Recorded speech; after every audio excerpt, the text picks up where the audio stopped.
ప్రజల కోసమే పార్టీ మారాము. ఇప్పుడు ఇదే ఫిరాయింపు ఎమ్మెల్యేల నుంచి వినిపిస్తున్న మాట. తేనె తుట్టెను కదిపితే తేనె టీగలు బయటకు వచ్చినట్లు ఒక్కో ఎమ్మెల్యే నెమ్మదిగా నిరసన గళం వినిపిస్తున్నారు. మంత్రులైతే ఏంటి, సీఎం అయితే ఏంటి, ఎవరినైనా ప్రశ్నిస్తామంటున్నారు. తమ నియోజకవర్గాల అభివృద్ధే ముఖ్యమని చెప్తున్నారు. ఉన్నది కాంగ్రెస్ పార్టీలోనే, కానీ కాంగ్రెస్ జెండా కప్పుకోలేదని చెప్తున్నారు. ఇదేంటయ్యా అంటే తాము జాతీయ జెండా మాత్రమే కప్పుకున్నామని అంటున్నారు. కాంగ్రెస్ పై అసంతృప్తి వ్యక్తం చేస్తూ బీఆర్ఎస్ అధినేత కేసీఆర్ జపం చేస్తున్నారు. అన్నం పెట్టిన వాళ్ళను ఎప్పుడు మర్చిపోలేమంటూ బీఆర్ఎస్ పార్టీకి వంతపాడుతున్నారు. క్షేత్రీయ స్థాయిలో సమస్యలను మంత్రులు పట్టించుకోవడం లేదని విమర్శలు చేస్తున్నారు. సమస్యలు చెప్పకుందామని ఫోన్లు చేస్తే ఎత్తడం లేదని మండిపడుతున్నారు. అసలు జంపింగ్ ఎమ్మెల్యే వైఖరిలో మార్పుకు కారణమేంటి? మళ్ళీ బీఆర్ఎస్ వైపు చూస్తున్నారా? కాంగ్రెస్ పార్టీలో ఫిరాయింపు ఎమ్మెల్యేలు ఇమడలేకపోతున్నారా? ఇప్పుడు ఇదే అంశంపై చర్చిద్దాం.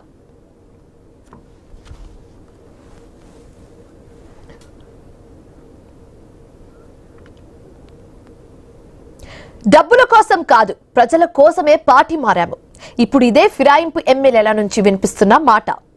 ఇదే అంశానికి సంబంధించి కంప్లీట్ అనాలిసిస్ మా కొలీగ్ సాయి అందిస్తారు న్యూస్ రూమ్ నుంచి.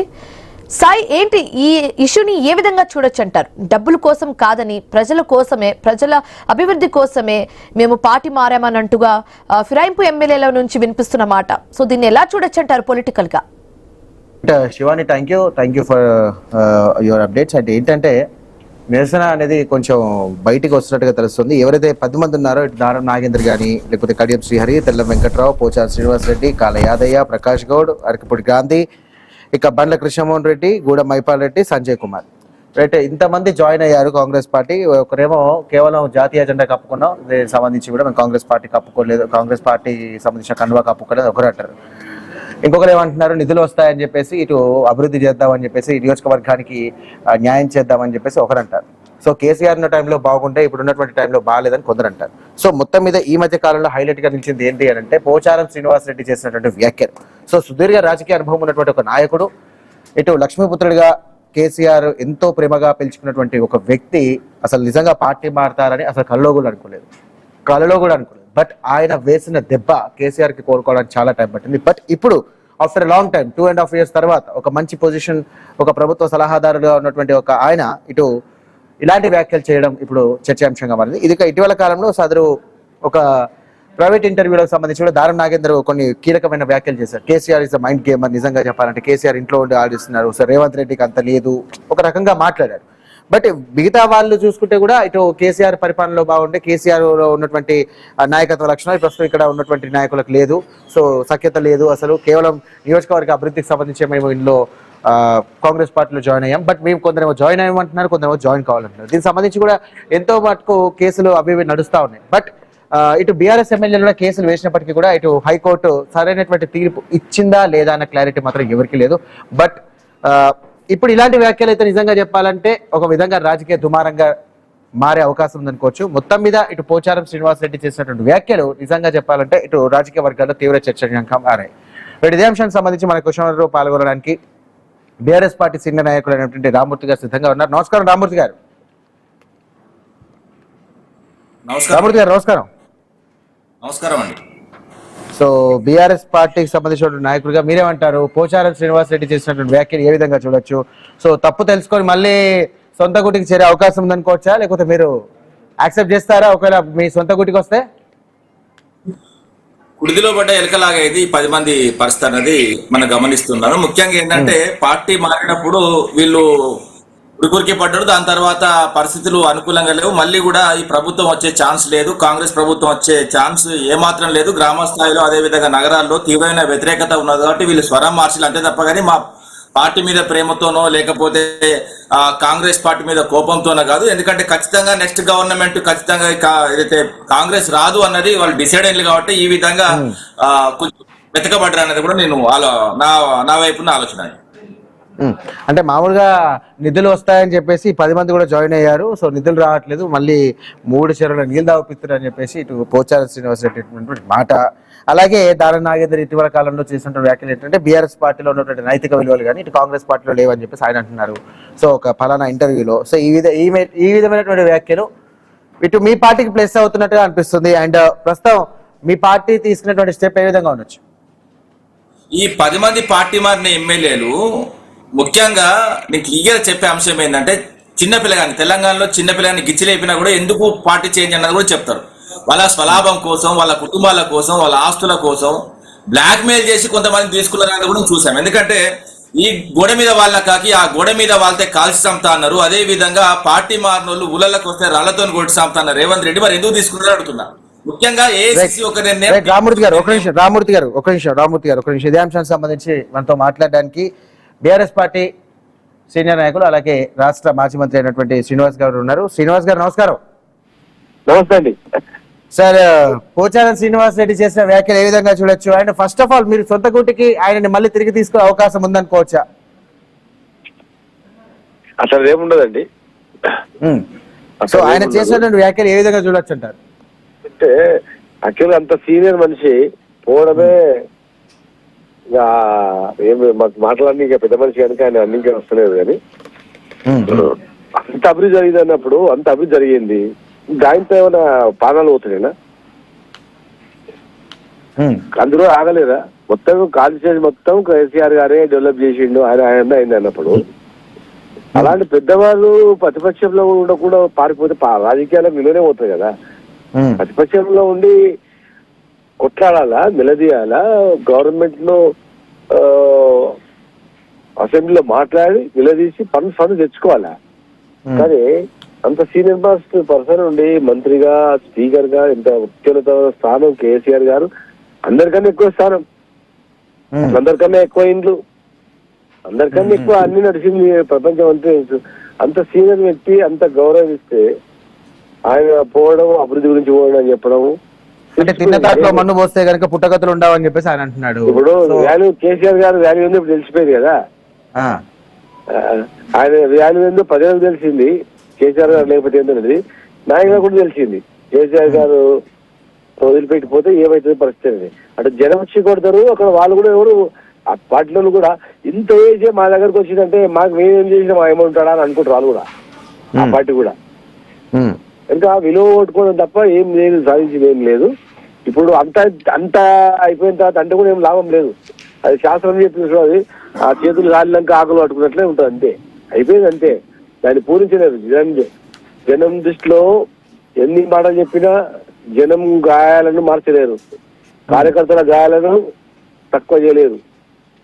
సో ఇటు పోచారం శ్రీనివాస్ రెడ్డి కొంచెం ఢీ కొట్టడానికి అక్కడ నియోజకవర్గంలో బాజిరెడ్డి గోవర్ధన్ కొంచెం అలర్ట్ చేసినట్టుగా తెలుస్తోంది. సో అక్కడ బీఆర్ఎస్ పార్టీ మళ్ళీ పట్టు సాధించే అవకాశం ఉందనుకోవచ్చా? సో ఈ మారుతున్నటువంటి రాజకీయ సమీకరణ 100% బీఆర్ఎస్ పార్టీ రేపు అధికారంలోకి వస్తుంది. 100% కేసీఆర్ గారు నిలబెట్టిన వ్యక్తి ఆడ బ్రహ్మాండంగా గెలుస్తాడు, పక్కది. సో ప్రజల వద్దకు ఆయన వెళ్ళి, సో కేసీఆర్ ఉన్నటువంటి టైంలో బాగుండే, ఇప్పుడు కాంగ్రెస్ పార్టీ లేదు అని అంటే నిజంగా ప్రజలకు బీఆర్ఎస్ పార్టీకి సంబంధించి మీకు ప్లస్ అవుతుంది. సో ఒక విధంగా చూస్తే కనుక కాంగ్రెస్ పార్టీకి ఇది మైనస్ అవుతుంది. సో ఇది మీరు రాజకీయంగా ఎలా వాడుకునే అవకాశం ఉందనుకోవచ్చు? వారు ఏం మాట్లాడినా ఇలా ప్రజలు పట్టించుకునే స్థాయి లేదు. కేసీఆర్ గవర్నమెంట్ ఎప్పుడు రావాలనే, మళ్ళీ ఎప్పుడు ఓటేయాలి, కారు గుర్తులు ఎక్కువ ఓటేయాలి, కేసీఆర్ ముఖ్యమంత్రి ఎప్పుడు చేసుకోవాలంటే ఆలోచనలే ఉన్నారు. వాళ్ళు మాట్లాడింది ఆయన ఒక్కటి మాట కాదు, తెలంగాణ ప్రజల గుండెలో ఉన్నది మాట్లాడింది ప్రతి ఒక్కరు వ్యక్తిలో. ఏ రైతు చెప్పినా, ఎవరిని కదిలించినా మాట్లాడే మాటలేవి. ఏ కాంట్రాక్టర్ కల్పించినా, ఏ రిటైర్డ్ ఉద్యోగులు కదిలించినా, ఏ మహిళలు కదిలించినా, ఏ వర్గాల వాళ్ళని కదిలించినా కూడా, ఏ రైతులు కదిలించినా కూడా ఇలా మాట్లాడే మాట ఏంటంటే పొరపాటు ఇష్టం కానీ అదే పొరపాటు ప్రజలు అన్నది. ఒక సీనియర్ నాయకుడు పోయి అది కూడా పసిగట్టలేకపోయిందంటే, వాళ్ళు కనీసం ఆయన ఉండలేకపోయిందంటే రాజకీయాలకు విలువలే లేకుండా అయిపోయింది. పాలిటిక్స్ అంటే చిచ్చేటట్లు అయిపోయింది అనమాట. ఇటువంటి పెద్ద మనుషులు ఎవరికి ఎక్కడ అధికారం ఉంటే అక్కడ పోయి, అక్కడ అధికారం ఉంటే అక్కడ పోయి మాట్లాడితే గౌరవం ఉంటుంది. అది శాశ్వతంగా ఒక ముద్ర ఉంటుంది. ఇన్నేళ్ళు రాజకీయంగా వారు పేరు తెచ్చుకున్నారు, అదొక్కటి ఎంత ఉంటుందో. ఈ ఒక్క పార్టీ మారి ఏదో అభివృద్ధి అంటే ఇవ్వండి నమ్మడు. ఏం అభివృద్ధి అంటే 100 మంది ప్రాణాలు పోతేనే బతికిస్తామంటే పోయినామంటే అర్థం ఉంది. ఏమైతుంది, అది ఏం చేసిందని తప్పది. నీ ఏ కలర్ కప్పుకున్నా టెక్నికల్ గా కోర్టు నుంచి తప్పించుకోవచ్చు, కానీ ప్రజా కోర్టు నుంచి ఎవరు తప్పించుకోలేదు. రైట్ థ్యాంక్ యూ శ్రీనివాస్ గారు, thank you so much for joining అండి. సో ఇదే అంశానికి సంబంధించి మనతో డిస్కస్ చేయడానికి మా బ్యూరో చీఫ్ కిరణ్ సిద్ధంగా ఉన్నారు. కిరణ్, సో పోచారం శ్రీనివాస్ రెడ్డి చేసినటువంటి వ్యాఖ్యలు ఇప్పుడు రాజకీయంగా పేరు దుమారంగా మారే అవకాశం ఉన్నట్టుగా తెలుస్తోంది. సో కేవలం తాను పార్టీ కండువా కాదు, కేవలం జాతీయ జెండాను మాత్రమే కప్పుకున్నానని చెప్పేసి అనేటువంటి వ్యాఖ్యలు ఏ విధంగా చూడొచ్చు? ప్రస్తుతం బాన్స్వాడ నియోజకవర్గాల రాజకీయ పరిస్థితులు ఎలా ఉండొచ్చు? సాయి, ప్రతిపక్షంలో ఉన్నటువంటి ఎమ్మెల్యేలు సహజంగా అధికార పార్టీలోకి వెళ్తున్నటువంటి క్రమంలో చాలా హోప్స్ పెట్టుకుంటారు. అక్కడ నిధుల వల్ల పారుతుందని, అక్కడ నియోజకవర్గ అభివృద్ధి జరుగుతుందని కూడా ఊహిస్తారు, ఆశిస్తారు. కానీ ఇక్కడికి వచ్చే వరకు కాంగ్రెస్ లో చేరినటువంటి ఎమ్మెల్యేల పరిస్థితి మొత్తం కూడా ఇప్పుడు సీన్ రివర్స్ అవుతున్నటువంటి పరిస్థితులు మనం చూస్తా ఉన్నాం. ఎందుకంటే ఇప్పటికే నియోజకవర్గ ప్రజల నుంచి కూడా చాలా వ్యతిరేక వ్యక్తమవుతున్నటువంటి క్రమంలో వారంతా కూడా అభివృద్ధి కోసమే పార్టీ మారుతున్నామనేటువంటి అప్పట్లో వర్షన్ అయితే వినిపించారు. కానీ సీన్ చూస్తుంటే మాత్రం అభివృద్ధి కాదు కదా, కనీసం అక్కడ సంక్షేమ పథకాలు కూడా అమలయ్యేటువంటి పరిస్థితులు ఏమాత్రం లేదు. ఆ నిధుల సంబంధించి కూడా మంత్రులు కూడా ఫోన్ లేపడం లేదనేటువంటి ఆరోపణలు, అభిప్రాయాలు కూడా ఇప్పుడు పార్టీ మారిన ఎమ్మెల్యేలు వ్యక్తం చేస్తా ఉన్నారు. అంటే ఓ విధంగా చెప్పాలంటే కాంగ్రెస్ ప్రభుత్వ పనితీరుపై, అదేవిధంగా ముఖ్యమంత్రి రేవంత్ రెడ్డిపై కూడా అసంతృప్తి వ్యక్తం చేస్తూ అసమ్మతి స్వరం వినిపించడం ఇప్పుడు పొలిటికల్ సర్కిల్ లో హాట్ టాపిక్ అవుతున్నటువంటి పరిస్థితులు అయితే ఉన్నాయని చెప్పొచ్చు. కిరణ్, ఒక విధంగా చెప్పుకుంటే కనుక నేను చాలా దగ్గరగా చూసినటువంటి అంశాలు బాగా చెప్పాలంటే బాన్స్వాడ నియోజకవర్గాల్లో తెలంగాణ రాష్ట్రంలో ఎక్కడ లేని విధంగా అభివృద్ధి జరిగింది. మొదటిది డబుల్ బెడ్రూమ్ ఇళ్ల నిర్వహణ, రెండవది నీటికి సంబంధించినటువంటి అంశంలో కావచ్చు, అలాగే వైద్యానికి సంబంధించినటువంటి అంశాలు కావచ్చు, హాస్పిటల్ కానీ, ఇటు ప్రాజెక్టుల నిర్వహణ కానివ్వండి. కోకొల్లలుగా ఆయన బీఆర్ఎస్ పార్టీ ఉన్న టైంలో భారీగా నిధులు వచ్చినటువంటి సందర్భాలు కూడా చూసాం. బట్ కేవలం ఏదో రాజకీయాల లబ్ధి కోసమే మారారంటూ ఇటు బీఆర్ఎస్ పార్టీ అభివృద్ధిని అడ్డం పెట్టుకొని ఆయన రాజకీయ లబ్ధి కోసం ఆయన పార్టీ మారారంటూ ఇటు బీఆర్ఎస్ క్యాడర్ అంటోంది. సో ఆయన అంటున్నటువంటి మాటలు ఏంటంటే, నేను డబ్బుకు వెళ్ళలేదు, నా రాజకీయ భవిష్యత్తు కోసం వెళ్ళలేదు, నాది అయిపోయింది, ఇంకా నా జీవితం అయిపోయింది, సో ప్రజాసేవకే నా జీవితం అంకితం అయింది అనే టైప్ లో మాట్లాడారు. ఈ రెండు విధాలుగా చూస్తే కనుక ఏది కరెక్ట్ గా ఉండే అవకాశం ఉందనుకోవచ్చు? బీఆర్ఎస్ ప్రభుత్వ హయాంలో జరిగిన అభివృద్ధి పక్కన పెడితే మరోసారి అది కాంగ్రెస్ పార్టీ అధికారంలోకి వచ్చిన తర్వాత ఆయన ప్రతిపక్షంలో ఉన్నారు. ఇంకా అభివృద్ధి జరుగుతుంది అనేటువంటి ఒక ఆశతో, హోప్స్ తో కూడా కాంగ్రెస్ పార్టీలో చేరానని అప్పట్లో నియోజక ప్రజలకు ఆయన వినిపించినటువంటి వర్షన్. కానీ ఆయన బీఆర్ఎస్ ప్రభుత్వ హయాంలో ఆయన మంత్రిగా పనిచేశారు, రైతు బంధు చైర్మన్ గా పనిచేశారు. అంటే ఆయన కీలక హోదాలో ఉన్నారు. కానీ ఈ ప్రస్తుతం అయితే ఇప్పుడు కనీసం మంత్రులు కూడా ఎవరు కూడా ఫోన్ లిఫ్ట్ చేయడం లేదు. అపాయింట్మెంట్ ఇవ్వకపోవడంపై కూడా ఆయన ఆవేదనకు గురవుతున్న పరిస్థితులు అయితే ఉన్నాయని చెప్పచ్చు. ఎందుకంటే బీఆర్ఎస్ ప్రభుత్వ హయాంలో ఆయన చాలా గొప్ప హోదాలో ఉన్నారు. కానీ ఇప్పుడు మాత్రం మంత్రుల వద్ద చేతులు పట్టుకొని నిలబడాలి, కనీసం వాళ్ళకి అపాయింట్మెంట్ కోసం ఎదురు చూడాలి, కనీసం ఫోన్ చేసినా ఫోన్ లేపడం లేదనేటువంటి ఆవేదన వ్యక్తం చేశారు. ఇక ఖైరతాబాద్ ఎమ్మెల్యే దానం నాగేందర్ కూడా ఆయన కూడా ఓపెన్ అయ్యారు. ఆయన కూడా ఇదే వర్షన్ ను వినిపించారు. మంత్రులు ఎక్కడ కూడా ఫోన్ లేపడం లేదని, కనీసం నియోజకవర్గం సంబంధించి నిధులకు సంబంధించి ఏం మాట్లాడినా కూడా మంత్రుల నుంచి రెస్పాండ్ కాలేదని కూడా దానం నాగేందర్ కూడా ఇదే వర్షన్ వినిపించారు. ఇక పటాన్చేరు ఎమ్మెల్యే గూడెం మైపాల్రెడ్డి కావచ్చు, గద్వాల్ ఎమ్మెల్యే బండ్ల కృష్ణమోహన్ రెడ్డితో పాటు జగిత్యాల ఎమ్మెల్యే సంజయ్ కుమార్ కూడా చాలా సార్లు అసంతృప్తి వ్యక్తం చేసినట్టు కూడా తెలుస్తా ఉంది. వీరితో పాటు మిగతా 5 ఎమ్మెల్యేలు కూడా బయటికి ఓపెన్ కాలేదు, కానీ లోపల మాత్రం చాలా అసంతృప్తితో ఉన్నట్టు కూడా. సో మొత్తం మీద కక్కలేక మింగలేక అన్న పరిస్థితి ఉందనుకోవచ్చు 9 మంది పరిస్థితి.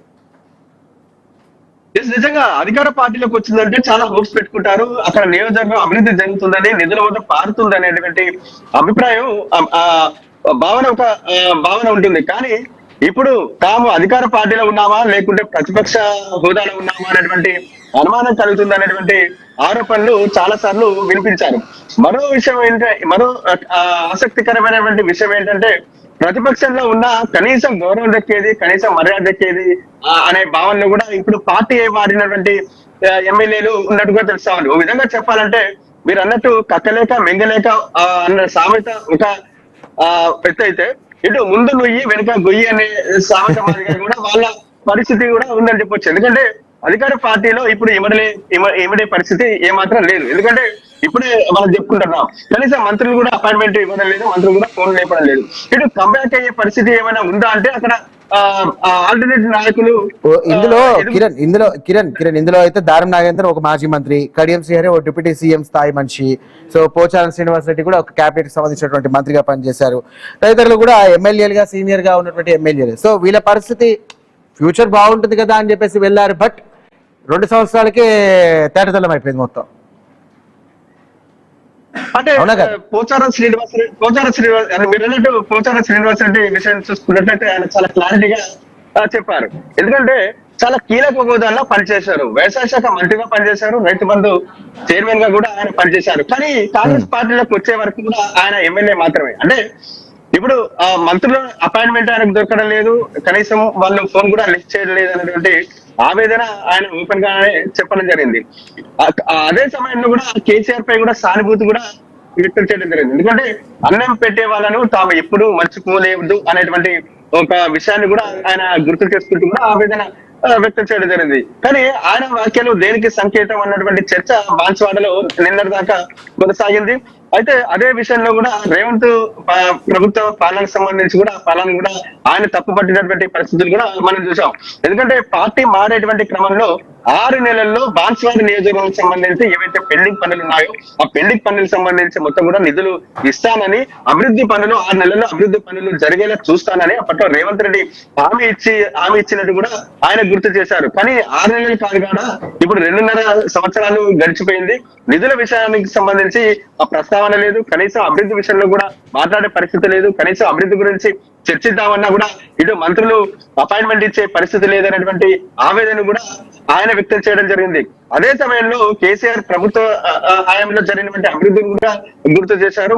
అప్పట్లో తాను గొప్ప హోదాలో ఉన్నానని, కనీసం ఇప్పుడు ఎమ్మెల్యేగానే ఉన్నానని, ఎమ్మెల్యేగా ఉన్నప్పటికీ కూడా కనీస గౌరవం లేదు, మర్యాద లేదనేటువంటి ఆవేదన కూడా ఆయన వ్యక్తం చేయడం జరిగింది. కానీ రైట్ దీనికి సంబంధించి కూడా చూద్దాం మరి రాజకీయాలు ఎలా మారుతాయి అనేది. రైట్ రామూర్తి గారు చెప్పండి. రామూర్తి గారు శ్రీనివాస్ గౌడ్ గారు చెప్పారు, సో మళ్ళీ సొంత గుటికి చేర్చుకునే అవకాశం లేదు, ఖచ్చితంగా తీసుకోము, ఇలాంటి వాళ్ళని మేము నమ్మ ప్రసక్తి లేదంటారు. సో మీరేమంటారు? సో కాంగ్రెస్ పార్టీ ఇప్పుడు వ్యవహరిస్తున్నటువంటి తీరుకు వ్యతిరేకంగా ఈ ఎమ్మెల్యే తిరుగుబాటు చేసే అవకాశం అనుకోవచ్చా? పార్టీ మారిన ఎమ్మెల్యేలు కాదండి, ముఖ్యంగా పార్టీలో ఉన్న ఎమ్మెల్యేల పరిస్థితి కూడా చూసుకోవచ్చు. మేము కట్న కాల్పులు తప్ప దేనికి పనికి రావట్లేదు, నియోజకవర్గాల అభివృద్ధి లేదు, అదే విధంగా కనీసం కాన్స్టిట్యున్సీ డెవలప్మెంట్ ఫండ్ కూడా ఇవ్వట్లేదు. అదే విధంగా మా మంత్రులు కానీ అదే విధంగా ఇతర నాయకులు కానీ 30% కాలని వాళ్ళ సొంత ఎమ్మెల్యేలు కూడా చెప్తున్నారు. ఒక మంత్రి వస్తే డైరెక్ట్ 30% కావచ్చునని క్లియర్ గా చెప్పడం జరిగింది. వీళ్ళు ఏంటంటే ముంజాకాయ అనుకుని తాటికాయని మింగిల్లండి. నిన్న ఈ పార్టీ మారిన ఎమ్మెల్యేలు అదే విధంగా ఏ విధంగా వ్యవహరిస్తున్నారో కూడా చూసుకోవచ్చు. ఎందుకంటే వీళ్ళు పార్టీ మారిన పరిస్థితి కూడా చూసుకోండి. ప్రభుత్వం ఎప్పుడైనా కూడా వీళ్ళు వెంటనే చేంజ్ కాగానే 5 నిమిషాలు అధికారం లేకుండా 5 నిమిషాలు కూడా గడపని పరాణజీవులు వీళ్ళు. అదే విధంగా పార్టీ మారిన తర్వాత వీళ్ళు వ్యవహార శైలి కూడా చూడండి. ఇంతకుముందు మేము పార్టీ ఫిరాయింపులు చేసుకున్నాం, మేము చేసుకోవాలని కూడా చెప్పట్లేదు. 1976 నుంచి పార్టీ ఫిరాయింపుల్లో ఎక్కువ మంది, దాదాపు 3,000 నుంచి 4,000 మంది పార్టీ మారిన కాంగ్రెస్ పార్టీ. అదే విధంగా 2004లో కూడా 26 మంది బీఆర్ఎస్ సంబంధించిన ఎమ్మెల్యేలకు వెళ్తే 10 మందిని ఏ విధంగా పార్టీ మారిల్లు అన్నది కూడా చూసుకోవచ్చు. ఏ విధంగా కొన్నారు, ఏ విధంగా రాజశేఖర్ మమ్మల్ని ఇబ్బంది పెట్టిండు అన్నది కూడా చూసాం. అదే విధంగా 2014లో రాష్ట్రం ఏర్పడిన తర్వాత 2015లో నోట్ల కట్లతో వచ్చిన దొంగ మా ప్రభుత్వాన్ని పడగొట్టి చూసుకున్నప్పుడు మేము మార్చుకున్నాం. ఎస్, అప్పుడు కూడా మార్చుకున్న వాళ్ళు, ఈ గులాబీ కండువా కప్పుకున్న వాళ్ళు ఎస్ మేము కప్పుకుందామని ధైర్యంగా చెప్పారు. దాని తర్వాత ఎందుకంటే 2014లో తర్వాత 2018లో వచ్చిన ఎలక్షన్స్ లో కూడా 88 సీట్లతో భారీ మేట వచ్చిన తర్వాత అక్కడ ఉండి ఏం చేస్తామని కొంతమంది మా దాంట్లోకి వచ్చేయడం జరిగింది. వాళ్ళు కూడా గులాబీ కండువా కప్పుకున్నారు, బాజాబ్తో మేము గులాబీ కండువా కప్పుకున్నాం అని చెప్పారు. అదే విధంగా ఇప్పుడు ఈ 10 మంది పార్టీ మారిన ఈ 10 మందికి ధైర్యం లేదు, కప్పుకున్న ఈ పార్టీకి ధైర్యం లేదు, కప్పిన వ్యక్తులకు ధైర్యం లేదు, అదే విధంగా ధైర్యం లేని మనుషులు, ధైర్యం లేని పార్టీలు. ముఖ్యంగా ఏంటంటే ఇప్పుడు మరి ఈ పరిస్థితి చూస్తున్నాయి. ఈ 10 మంది పరిస్థితి ఏ విధంగా ఉన్నదంటే మళ్ళీ గవర్నమెంట్ ఎలాగో చేంజ్ అవుతుంది కాబట్టి వచ్చిన తర్వాత మనం ఇబ్బంది పెడతారన్న ఉద్దేశంతో మా మీద మెతకగా మాట్లాడుతున్నారు. మారుతున్నటువంటి రాజకీయ పరిస్థితుల ద్వారా బీఆర్ఎస్ పార్టీకి మైలేజ్ పెరిగే అవకాశం ఉంది అనుకోవచ్చా? మైలేజ్ అవసరం లేదు మాకు. మైలేజ్ ప్రజల్లో బ్రహ్మాండమైన మైలేజ్ అనేది గ్రామాలకు పోతున్నాం, గ్రామాల్లో పరిస్థితులు చూస్తున్నాం. ఎందుకంటే గతంలో 10 సంవత్సరాల్లో ఏం జరిగింది అన్నది కూడా ప్రజలు గ్రహించలేదు. ఎందుకంటే వ్యవసాయ శాఖ ఏ విధంగా ఉండే, దాని తర్వాత ఆరోగ్య శాఖ ఏ విధంగా ఉండే, వైద్య ఆరోగ్య శాఖ ఏ విధంగా ముందుకు పోయింది, దాని తర్వాత విద్యాశాఖ, గ్రామీణాభివృద్ధి, అదే విధంగా ఎస్సీ ఎస్టీ మైనార్టీ పిల్లల కోసం మేము ఏం చేసినాం, అదే విధంగా పర్యాటక రంగాన్ని, మత్స్యశాఖను, అదే విధంగా హరితహారంతో చెట్లు కూడా పెంచడం జరిగింది. అదే విధంగా పరిశ్రమలు, రహదారులు, మా పరిపాలన ఏ విధంగా ఉండేది, అదే విధంగా దళిత బంధు కార్యక్రమాలు కానీ, ఇతర అంశాలు కానీ, మిషన్ భగీరథ కార్యక్రమం కానీ, ఇంటింటికి మంచినీళ్ళు ఇచ్చే పరిస్థితులు కానీ, అదే విధంగా ఒక కళ్యాణ లక్ష్మి పథకం కూడా ఈ రోజు చూసుకోవచ్చు. ఎందుకంటే ప్రభుత్వం నిర్ణయంతో ఈ రోజు కూడా వెనక పరిస్థితి వచ్చింది కాబట్టి ప్రజలు అర్థం చేసుకుంటారు. ఏదేదో మార్పు అనుకుంటే వాస్తవంగా ఈ పార్టీ మారిన ఈ 10 మంది ఎమ్మెల్యేల పరిస్థితి ఏంటంటే వాళ్ళు పార్టీ మారింది కూడా క్లియర్ గా చెప్తున్నా, నియోజకవర్గ అభివృద్ధి కోసం కాదు, వాళ్ళ కుటుంబం అభివృద్ధి కోసం, మన వ్యక్తిగత అభివృద్ధి కోసం, వాళ్ళ బిజినెస్ ల అభివృద్ధి కోసం. అదే విధంగా పోచారం శ్రీనివాస్ రెడ్డి కూడా మా రామూర్తి గారు ఒక నిమిషం ఇదే అంశానికి సంబంధించి మనతో మాట్లాడడానికి కాంగ్రెస్ పార్టీ అధికార ప్రతినిధి చరణ్ కౌశిక్ గారు ఉన్నారు. చరణ్ కౌశిక్ గారు నమస్కారం. నమస్తే అండి. ఏంటి సార్ మీ పార్టీ ఏం పట్టించుకోవట్లేదంట పోచారం శ్రీనివాస్ రెడ్డిది, ఎందుకు సార్ అలాగా? అదే ఇక పట్టించుకోలేదంటే ఎక్కడ పోచారం శ్రీనివాస్ రెడ్డి కాన్ఫరెన్స్ లా డబుల్ బెడ్రూమ్ మన ఇందిరామ ఇల్లు ఇవ్వలేదా, సన్న బియ్యం ఇస్తలేదా, వైట్ రేషన్ కార్డులు ఇస్తలేదా, రుణమాఫీ జరగలేదా? బాధపడుతున్నాడు మొత్తం. ఆయనకేదో ఆయన మనసులో ఉన్న బాధను ఆయన వ్యక్తం చేసిండు. సో మీరు ఇది ఏ విధంగా చూడొచ్చు అంటే కాంగ్రెస్ పార్టీకి నెగిటివ్ మైలేజ్ ఇచ్చే అవకాశం ఉంది కదా సార్? ఇప్పుడు అదనపు ఫండ్స్ అనేది రాష్ట్ర ప్రభుత్వ ఖజానాను కేసీఆర్ ప్రభుత్వం సర్వనాశనం చేసిపోయారు వ్యవస్థని. ఇప్పుడు పైసలతో కూడుకున్నటువంటి వ్యవహారము మొత్తం రాష్ట్ర ఆర్థిక వ్యవస్థ అంతా చిన్న భిన్నం అయిపోయింది. ఒకనాడు మొదటి తారీఖు జీతాలు లేని పరిస్థితి నుంచి మొదటి తారీఖు జీతాలు ఇచ్చే పరిస్థితి తెచ్చారు. Out sourcing contract regular employees కూడా మొదటి తారీఖు జీతాలు అన్ని బానే ఉన్నాయి బట్ 9 మంది ఎమ్మెల్యేల పరిస్థితి దారుణంగా ఉందనుకోవచ్చు కదా. ఇటు దానం నాగేందర్ గానీ, ఇప్పుడు శ్రీనివాస్ రెడ్డి గానీ మిగతా ఎమ్మెల్యేలు కూడా కొంచెం అసంతృప్తితో ఉన్నట్టుగా తెలుస్తోంది. వీళ్ళు అసలు నిజంగా మీ పార్టీ కండువా కప్పుకున్నారా, మీ పార్టీ ఎమ్మెల్యేలేనా, మీరు గుర్తిస్తున్నారా? అసంతృప్తి అవి అనేది కామనం. వాళ్ళు బీఆర్ఎస్ పార్టీ మేము బీఆర్ఎస్ పార్టీ నాయకులు అని చెప్పేసి స్పీకర్ చెప్పిన తర్వాత ఇక ఇంకేముంటది కొత్తగా చెప్పేది. సంబంధించి అని చెప్పేసి స్పీకర్ చెప్పిన తర్వాత ఇంకా కొత్తగా రామూర్తి గారు మీరేమంటారు? అది కోర్టులో ఉన్న అంశము, దాని గురించి ఎక్కువ మాట్లాడకూడదు. అది కంటెంట్ ఆఫ్ కోర్ట్ అవుతుంది. చెప్పండి ప్రస్తుతం ఈయన మాటలు ఏమంటారు మీరు? ఓడమలన్న ఓడెక్కిన తర్వాత బోడమలన్న అట్ట ఉన్నది వీళ్ళ పరిస్థితి. ఎందుకంటే ఓడెక్కించుకున్న తర్వాత తీసిన అలా కొడుతున్నారు వాళ్ళు. ఇప్పుడు వాళ్ళకే అర్థం కావాలి 10 మందికి.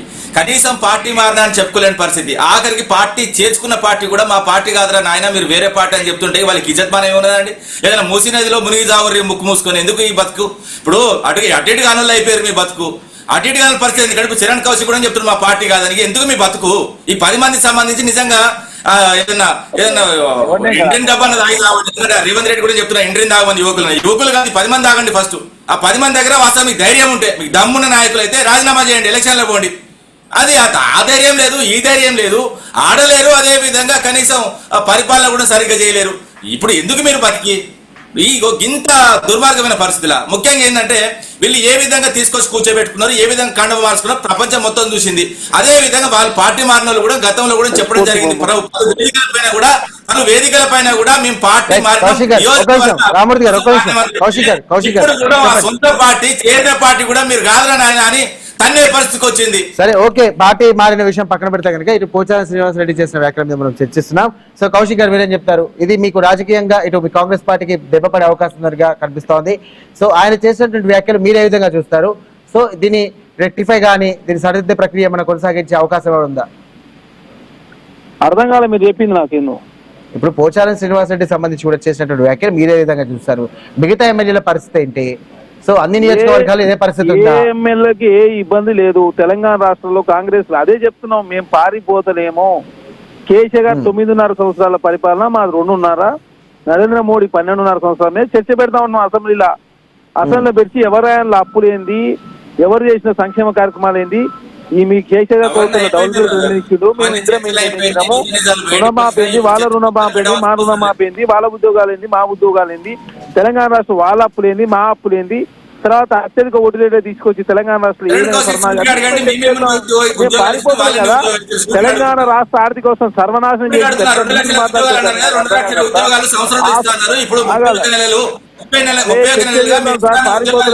మేము పారిపోతలేమో. అదే ఆగు సార్, నువ్వు ఎన్ని నోటిఫికేషన్ కాదు, నువ్వు సమైక్య రాష్ట్రంలో వేసిన నోటిఫికేషన్ కూడా నీ ఖాతాలో వేసుకున్నావు. నోటిఫికేషన్ వేసినది మాత్రం ఉద్యోగాలు ఇచ్చినట్టు కాదు. దయచేసి అర్థం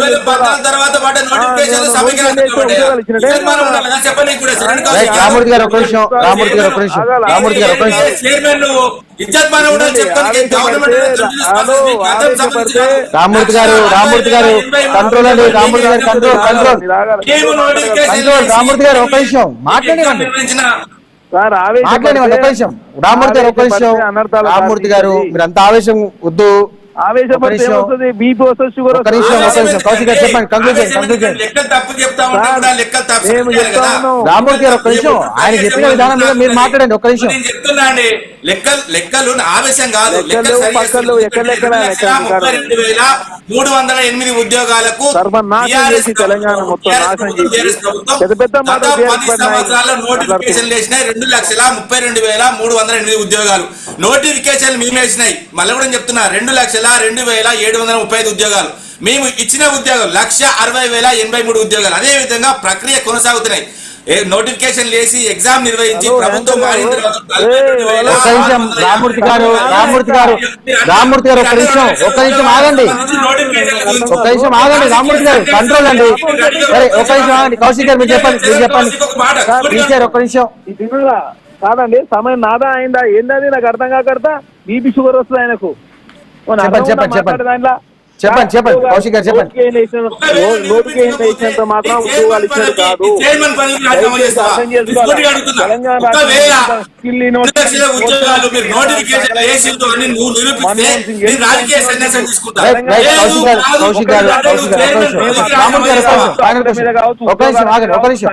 రామ్మూర్తి గారు కౌశిక్ గారు ఒక్క నిమిషం ఆగండి. కౌశిక్ గారు చివరిగా చెప్పండి. ఈ 9 మంది ఎమ్మెల్యేలకు సంబంధించి కూడా అసంతృప్తి ఉన్నట్టుగా తెలుస్తోంది.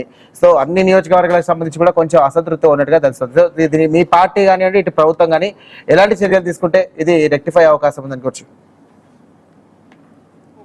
బీఆర్ఎస్ పార్టీ పని అయిపోయింది సార్. బీఆర్ఎస్ పార్టీ ఆదరణ కరువు అయిపోయింది. ఆ బీఆర్ఎస్ పార్టీలకు ఉన్నోళ్ళే ఇంకే ఉంటారో పోతారో అర్థం కాని పరిస్థితి.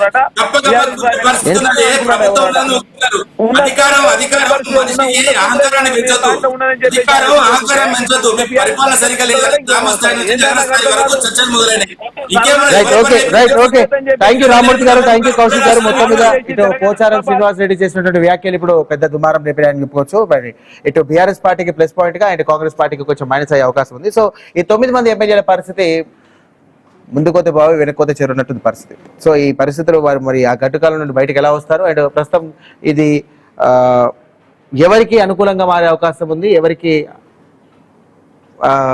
పనికి రాకుండా పోతున్నది చూడాలి. మొత్తం మీద ఇటు రేవంత్ రెడ్డి దీనిపై ఈ మాటలకు సంబంధించి స్పందిస్తారా, లేకుంటే ఇటు కాంగ్రెస్ పార్టీ స్పందిస్తుందా ఏంటి? మరి బాన్స్వాడ నియోజకవర్గం కానివ్వండి, తదితర నియోజకవర్గాల్లో ప్రస్తుతం ఎమ్మెల్యేల పరిస్థితి ఏంటి అనేది కొంచెం క్వశ్చన్ మార్క్ మారింది. సో ఇంకా సంవత్సరంన్నర పాలన ఉంది కాబట్టి ఆ సంవత్సరాల పాలనలో దీనికి సంబంధించి కూడా ఏదైనా మార్పు వస్తుందా, మరి నియోజకవర్గాల అభివృద్ధి జరుగుతుందా, మరి సొంత పార్టీ ఎమ్మెల్యేలు ఇలాంటి అసంతృప్తి కనుక బయట పెడితే కనుక అది పార్టీ ప్రతిష్టకే కొంచెం మచ్చని తెచ్చే అవకాశం ఉందని తెలుస్తోంది.